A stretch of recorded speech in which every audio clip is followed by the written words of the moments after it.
여러분들이 아셔야 되는 게 어느 정도 상상력에 의해서 기대 심리로 움직이는 게 지금 시장의 현실이거든요. 워렌 버핏도 어느 정도 이제 팩트를 벗어나서 상상력에 의한 기대 심리로 움직이는 게 지금의 주식시장이고, 이 포커싱을 잘 잡아내야 수익을 볼 수 있는 시장이 됐다고 인정을 하지 않았습니까? 근데 팔란티어 같은 경우에는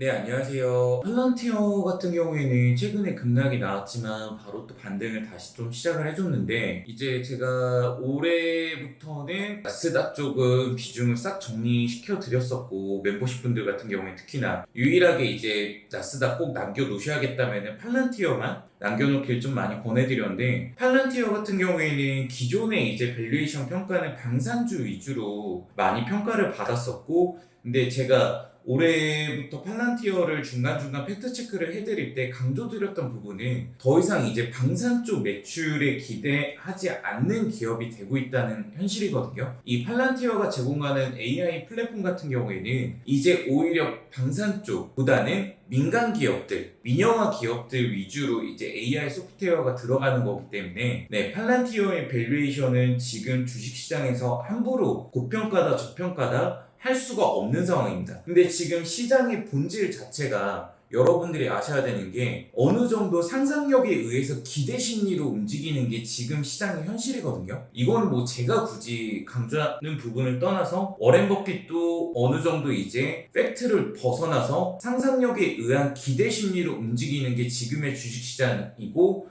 이 포커싱을 잘 잡아내야 수익을 볼 수 있는 시장이 됐다고 인정을 하지 않았습니까? 근데 팔란티어 같은 경우에는 AI 시대에서 독보적인 위치로 AI 플랫폼을 민간 기업들에게 제공하고 있는 그런 기업이란 말이죠. 그렇기 때문에 지금 뭐 매번 실적으로 어느 정도 증명도 해줘야겠지만, 매출이 중요한 게 아니라 성장 둔화성이 나아주기 전까지는 팔란티어의 추세는 저는 계속 좀 이어질 수밖에 없다라고 이렇게 보고 있거든요. 아무래도 AI 인프라 자체가 어느 정도 다 구축이 되고 이제 한계성이 보이고, 거기에 따라서 이제 경쟁업체들도 나오고 그에 따른 이제 성장 둔화도 나오기 전까지는 팔란티어 같은 경우에는 계속 들고 갈 만한 가치가 있다라고 저는 좀 보고 있어요. 지금 내 차익 실현 압력도 굉장히 세기 때문에 그렇다고 팔란티어 자체에 몰빵을 할 수는 없고, 저도 비중 10% 정도만 계속 유지를 하고 있는 상황이거든요. 1월부터 권해드렸던 비중이 10% 정도 대신 레버리지 2배짜리를 하셔도 저는 된다고 말씀을 드렸거든요. 일단은 지금은 신규 진입은 절대 안 된다고 저는 강하게 말씀을 드리고 싶고, 그때 이제 잡으셨던 분들은 계속 홀딩을 할 만하다. 그리고 그 외에 나머지 비중은 제가 충분히 국내장에서 안전하게 플레이하실 수 있는 종목들을 많이 공유해드리고 있다고 저는 생각하거든요. 최근에 이제 국내장 하면은 아무래도 뭐 방산, 조선 이쪽이 굉장히 강했었고, 뭐 하나오션 흐름이 이제 마무리되는 구간에서 이제는 엔진 쪽을 좀 많이 보시라고 권해드리지 않았습니까? 하나엔진 같은 경우에는 지금 22,000원대부터 프리뷰를 해드렸었고 지금 31,000원을 돌파했거든요. 무려 40~50%가 오른 거예요. 그리고 이제 엔진 쪽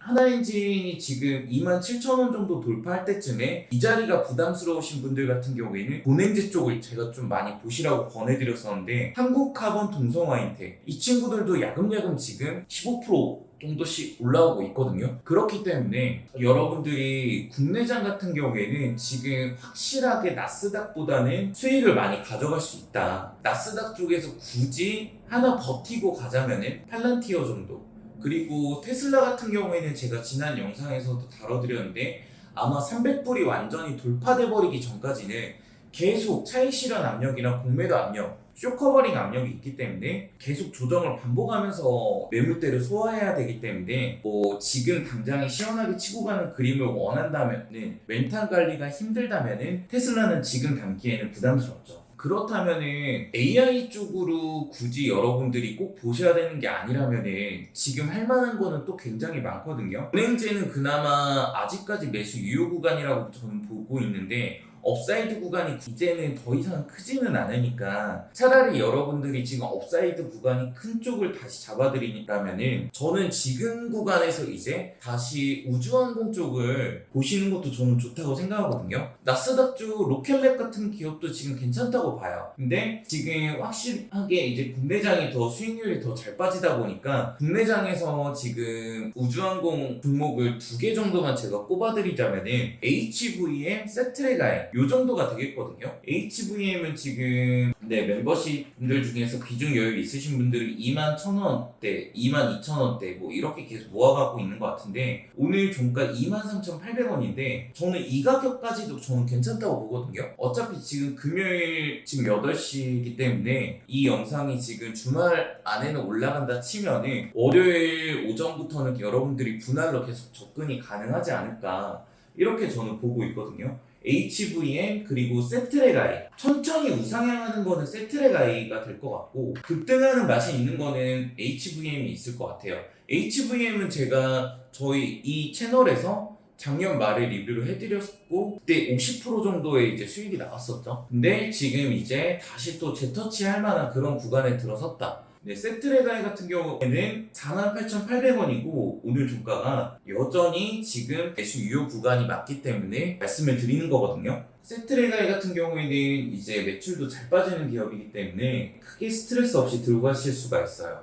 여러분들이 지금 일단 우주항공 쪽을 저점에서 천천히 잘 모아가신다고 보시면 되고 트레이딩적인 개념으로 가시면서도 어느 정도 안정성과 슈팅력을 같이 갖춘 쪽 섹터를 원하신다면 우주항공이랑 같이 포트폴리오를 짤만한 게 에너지 쪽? 에너지 쪽은 여러분들이 가져가실 수 있는 종목이 뭐 일진전기, 산일전기 이 정도 가져가실 수가 있다고 보시면 돼요. 일진전기 종가 28,900원, 산일전기 종가 57,800원인데 LS 일렉트릭도 뭐 괜찮고 지금 위치 당연히 지금 요 정도인데 여러분들이 지금 에너지 섹터 같은 경우에는 지금 대선을 또 앞두고 있지 않습니까? 대선을 앞두고 정책 수혜주들을 많이 보셔야 돼요. 원래 정치 테마 하면 무슨 뭐 인물 테마주, 누구 뭐 관련주 뭐 이런 거를 많이 보시는데 지금 정치 테마주 같은 경우에는 여러분들이 절대 안 하셨으면 좋겠고 정책 수혜주들 같은 경우에는 충분히 하셔도 되거든요. 대신 뜬금없이 뭐 저출산 정책주 관련된 기업들 같은 경우에는 절대 그때 반짝하고만 움직이지 물려버리면 절대 못 나오세요. 근데 에너지 섹터 같은 경우에는 정책적으로도 얘기가 많이 나올 수밖에 없는데 실적마저 좋고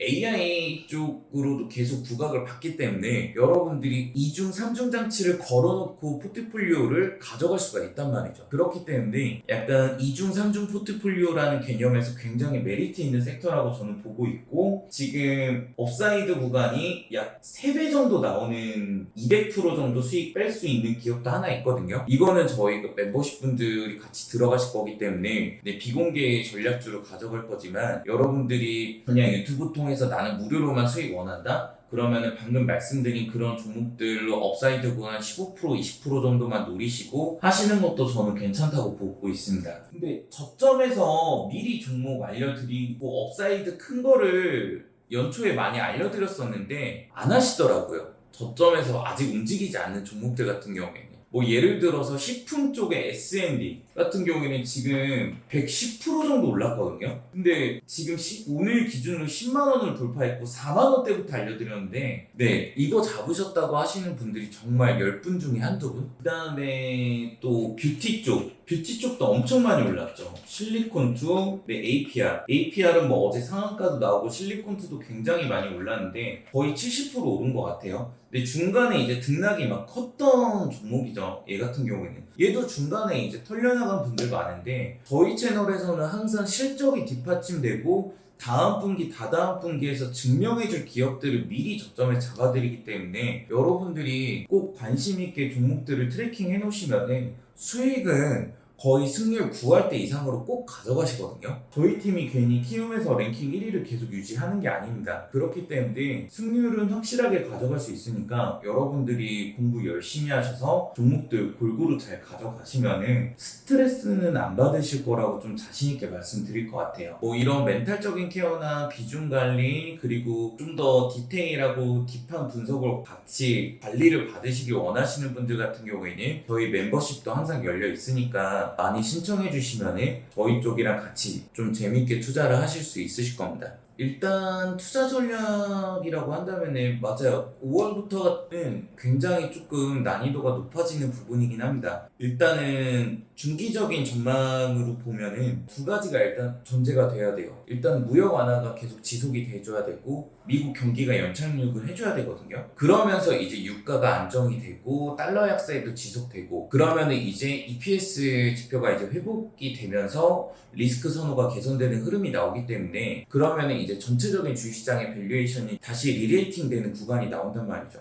그러면은 이제 조그마한 실적 변화에도 굉장히 민감하게 긍정적으로 받아들여주는 포지션들이 많이 나오게 되는데 지금 반대로 미국 경기가 이제 하강하는 포지션이 나와주고 미국 시장은 아직도 굉장히 고밸류이기 때문에 급락 포지션을 많이 맞을 수밖에 없단 말이죠. 그러면은 이제 연동돼서 하락되는 그런 부분들이 많이 나오기 때문에 굉장히 리스크 방어 위주로 많이 하셔야 되는 게 맞습니다. 그러려면은 걷어낼 부분들이 많고 관세 영향 받는 종목들도 피해야 되고 뭐 이것도 피해야 되고 여러 장치를 많이 걸어놓고 투자를 하셔야 되고 그 안에서 포트폴리오를 짜시는 게 맞거든요. 일단은 당장에 5월부터 분기 트레이딩 계좌 같은 경우에는 퀄리티 중심의 방어적인 좀 포지셔닝 그게 이제 우선이 돼야 되고 EPS 기대치는 여전히 낮기 때문에 펀더멘털이 강한 종목들 위주로만 좀 운영을 하시는 게 좋습니다. 왜냐면은 펀더멘털보다 실적을 우선시해서 그냥 미리 잡아놔 버리면은 시장이 전체적으로 무너질 경우에는 어차피 안 돌아와요, 그 가격이. 그렇기 때문에 무한대로 물려버리는 그런 구간이 또 나오기 때문에 차라리 물릴 거면 펀더멘털이 강해서 실적과 펀더멘털을 같이 가져가는 기업들 위주로 포지션을 잡는 게 중요하다고 저는 보고 있고 일단은 내수 시장 안에서도 충분히 밸류에이션 가치를 보여줄 만한 그런 이제 종목들도 우선이 돼야 된다고 저는 생각합니다. 그런 다음에 이제 결국에는 6월 FOMC가 관건이 될 거기 때문에 그때까지는 좀 방어적인 포지션으로 운영을 하되 그렇다고 수익률을 포기할 수는 없는 거거든요. 당연히 이제 피곤한 시장이 되는 거지 절대 수익을 못 보는 시장은 아니란 말이죠. 오히려 수급이 집중되면 더 좋은 수익을 가져갈 수도 있는 대신 공격적인 포지셔닝보다는 방어적인 포지셔닝 안에서 비중 관리랑 이제 종목 선정을 좀 잘해야 되는 그런 이제 시장이 되지 않을까 그렇게 저는 좀 보고 있습니다. 뭐 복잡한 얘기지만 여러분들이 쉽게 이해하신다면은 일단은 관세 영향 피해 가면서 실적도 좋고 그 다음에 펀더멘털도 좋은 재료도 좋은 그런 기업들 안에서 포지션을 잡아가고 수급도 지금은 좀 잘 보시는 게 중요할 것 같고요. 그렇게 운영을 하신다면은 훨씬 괜찮으실 것 같고 아니다 싶으면은 빨리 손절하는 것도 답이 되는데 애초에 손절을 해야 될 만한 기업은 안 들어가시는 게 저는 더 나은 투자 방식이라고 보고 있습니다. 이제 연휴도 끝났고 5월 시장이 이제 본격적으로 시작되는 구간이 이제 다음 주부터가 될 것 같은데 여러분들이 여러 방면을 잘 감안하셔서 관세도 대선도 그리고 금리도 잘 감안하셔서 좀 안정적으로 운영을 하시면 좋겠고 저희 채널에서 이제 소개해드리거나 미리 리뷰해드리는 기업들 같은 경우에는 제가 어느 정도 신중하게 고민을 많이 한 기업들이니까 여러분들한테 꼭 도움이 많이 되셨으면 좋겠습니다. 오늘은 여기까지 제가 하면 좋을 것 같고요. 다음 주도 좋은 내용 많이 준비하고 좋은 기업들 많이 준비해서 뵙도록 하겠습니다. 네, 감사합니다.